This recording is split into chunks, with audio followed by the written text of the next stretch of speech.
Bueno, Miguel, contanos un poquito de tu historia, cómo arrancaste en esto del automovilismo, cuál fue tu primer auto y alguna experiencia así con tu primer equipo. Bueno, yo empecé desde muy chiquito a trabajar ya como empleado, digamos, en taller de chapa y pintura. Si bien hacía muchas cosas anterior, estuve en un taller donde empecé como aprendiz, chapa y pintura. Después a los 3 meses ese taller se quedó sin trabajo y mi madre, que me había buscado trabajo por intermedio de avisos clasificados, para que yo no estuviera tanto en la calle, porque me gustaba estar en la calle, jugar mucho y toda cosa de chico, obviamente. Ujú. Pero bueno, siempre los padres te decían o estudias o trabajás, no había antes otra alternativa de estas dos, o elegías una o elegías otra, así que elegí trabajar, era medio esquivador al estudio y elegí trabajar. Y cuando me quedo sin trabajo en ese taller, adelante, justo de ese taller, que quedaba en Palermo, Bonprado y Soler, había un taller donde preparaban autos de carrera, que era el taller de Osvaldo Antelo, y preparaba los Renault 1093. Así que mi mamá fue a decirle que me tomaran, que no quería que yo estuviera en la calle y que me tuvieran para lo que sea. Imagínate que en esa época yo tenía 15 años aproximados, así que empecé a limpiar, a barrer y a limpiar elementos, ¿no? Después fui interiorizándome, fui aprendiendo el oficio, me gustaba mucho el tema de la preparación, de la mecánica y obviamente también después me agarró el gustito de los autos de carrera. Gracias a a la madre, hoy podemos decir que cumpliste un sueño. Bueno, por eso yo digo que siempre no hay que dejar de soñar nunca, los sueños se cumplen. Yo ya había hecho en la escuela ustedes no sé si ya son muy chicos, pero antes, cuando iba a la escuela en la primaria, los fines de semana, los viernes mayormente, la maestra te daba, se llamaba en ese entonces composición, y te daban un título. Cada composición, un título. En este caso, el título era Me gustaría ser. Y Ah, el lunes la teníamos que entregar a la maestra a todos, y yo en ese Me gustaría ser, pongo que me gustaría ser corredor de karting, correr en Italia, ganar muchas copas, ganar mucha plata, y bueno, tenía 15 años, yo no, tenía muchos menos, perdón, menos, pues eso habrá sido en cuarto grado, por ahí, o sea, ya tenía, se ve en mi cabeza, eh, que mi futuro iba a estar en un auto de carrera, ¿no?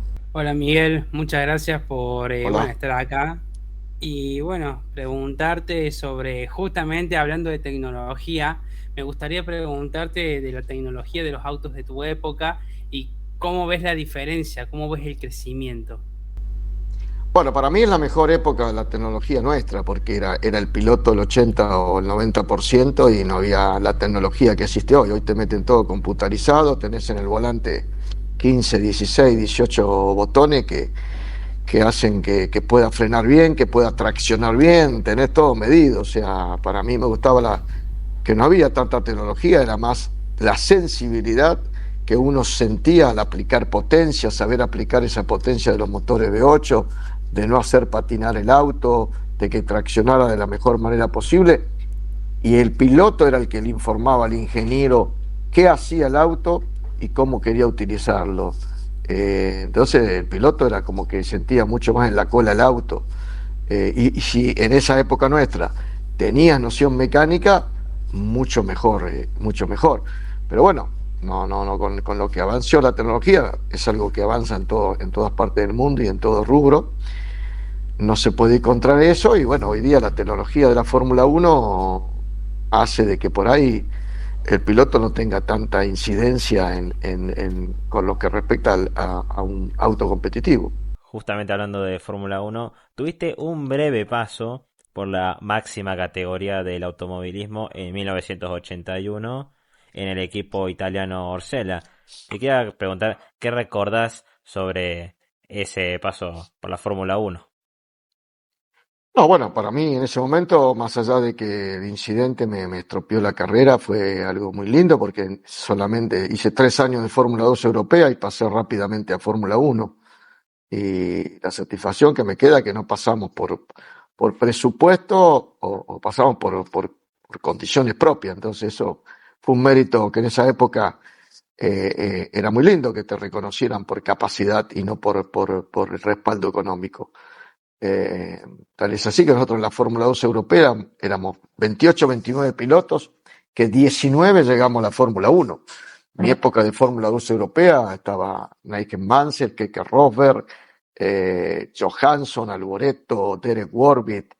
Había infinidad de pilotos que llegaron toda la Fórmula 1.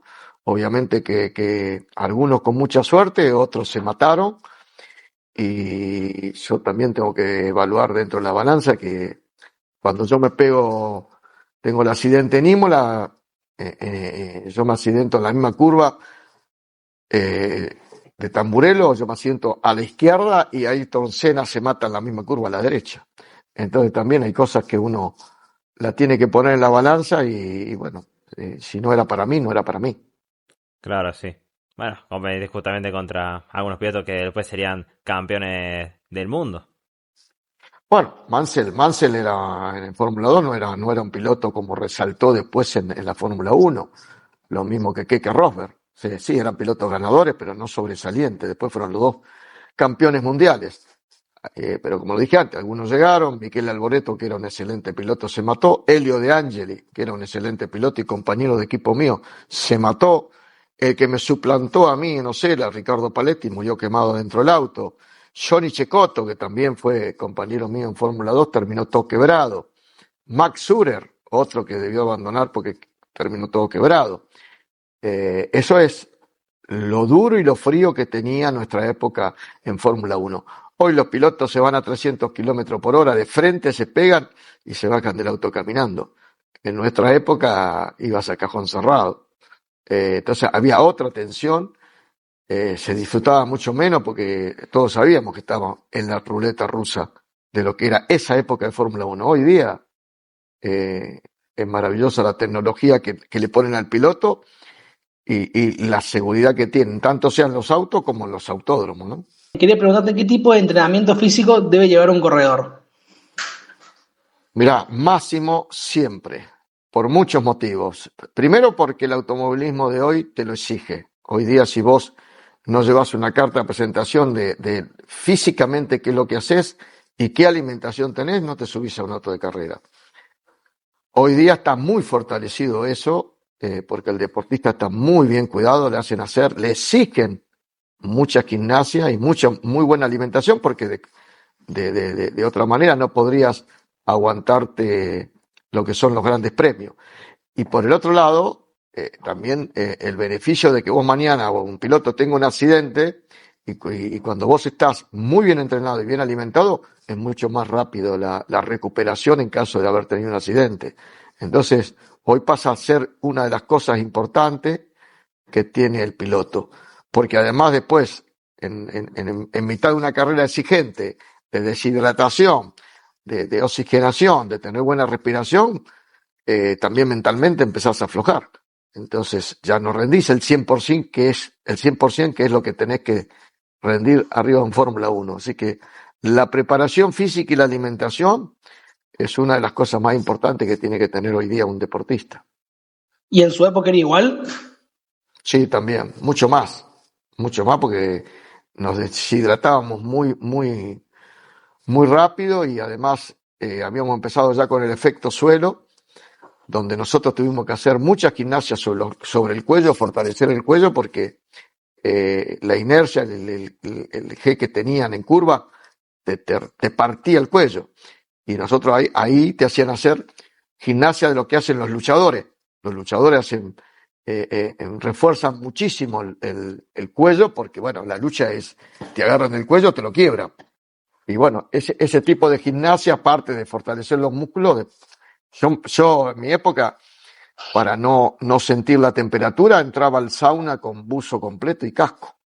Y tenía un médico afuera, o sea, me quedaba todo lo que aguantaba, salía del sauna, me tomaban la presión y la temperatura y volvía a entrar. Entonces me iba aclimatando para no sufrir el calor. Hablado mucho de los accidentes, compañeros que has perdido. Eso juega un papel muy importante a la hora tuya, haciéndote un poco la cabeza, como diciéndote, ¿y si me pasa a mí? Y si ha llegado un momento que vos decías, y yo creo que es mejor retirarme a temprana edad por las dudas que me pase a mí. Mira, de ahí voy a copiar una frase que hizo Lola en una nota a un periodista. Cuando vos entras en la Fórmula 1, entras en un laberinto. En un laberinto que va girando y va dando vuelta, y en ese laberinto está la fama, está el dinero, está todo lo que uno pueda disfrutar del automovilismo y está la muerte. Todos sabemos, somos conscientes de que por ahí el bolsito con que llegamos a la carrera se lo lleva otro. Y juega... Pero nunca se nos pasa por la cabeza, mientras estamos en la actividad, somos conscientes que puede pasar, pero por lo menos en el caso mío, y creo que de muchos, no por eso pasa por la cabeza. Yo creo que al que le haya pasado por la cabeza, automáticamente tiene que dejar de correr, porque no rendís más ya el 100%.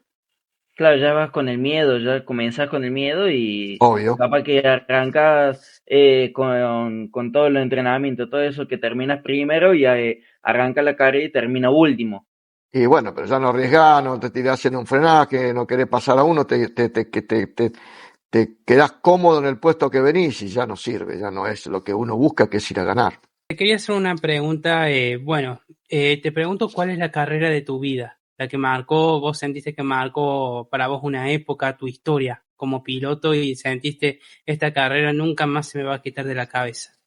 No, bueno, sin duda la primera carrera de uno que gana la primera carrera, la ansiedad y todo que despierta el hecho de querer llegar, primero ser corredor y después ganar tu primera carrera. O sea, eso es inolvidable.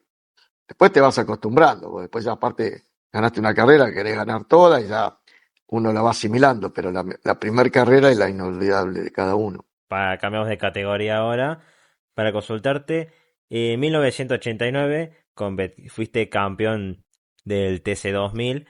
¿Cómo viviste esa temporada? ¿Sentiste que a principios del año podías ser campeón con el auto que te tocó? ¿Y en qué momento ya te consagraste campeón de ese año? Mira, el hecho cuando uno se dedica a correr muchos años en fórmula, como yo me inicié en fórmula, yo le digo que el fórmula es el auto exquisito, el auto pura sangre, el auto que no lo podés castigar, no podés pegarle un piano, tenés que ser todo finito, redondito por todos lados. Para mí es el auto de carrera de verdad, el pura sangre. Cuando vos vas a un auto con techo es como que te tenés que empezar a embrutecer, porque si vos querés hacer lo mismo que en un fórmula, estás a 3 segundos. Entonces el auto de carrera, un autoturismo, tenés que empezar a pegarle los pianos, cortarle por el pasto, cortar por un lado, por el otro, castigarlo. Y todo ese ruido que uno siente en un auto con techo, al que está acostumbrado en fórmula, es muy fuerte. Hasta que vos rompés la inercia, porque si no haces eso, no podés andar rápido en el auto de turismo. Entonces, ese periodo me costó un poco adaptarme, pero bueno, después me adapté rápidamente y pude obtener resultado, pude tener el campeonato 2009-89 en equipo con el flaco Juan María Traverso, ¿no? ¿Fórmula 1 o TC? No, Fórmula 1, siempre. ¿Y por qué? Bueno, porque ese es lo que todo piloto sueña en llegar a Fórmula 1 internacional. El techo es lo máximo que un piloto anhela, poder llegar a ser piloto de Fórmula 1. Después, si no se dan las condiciones, bueno, creo que sí.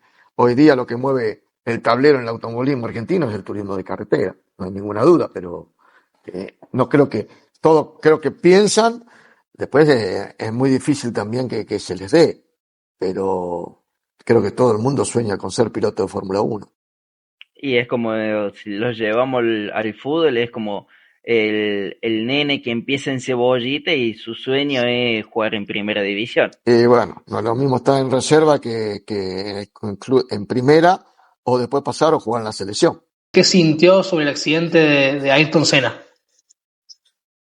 Durísimo, durísimo. Es una imagen que todavía la sigo viendo muchas veces y es tremendo ver ese momento cuando el auto se va, casi se detiene y hay un momento que él mueve un poquito la cabeza y el casco fue como haber dicho, está vivo, pero bueno, no, ya Ayrton estaba muerto ahí, fue un golpe terrible, algo de que uno dice,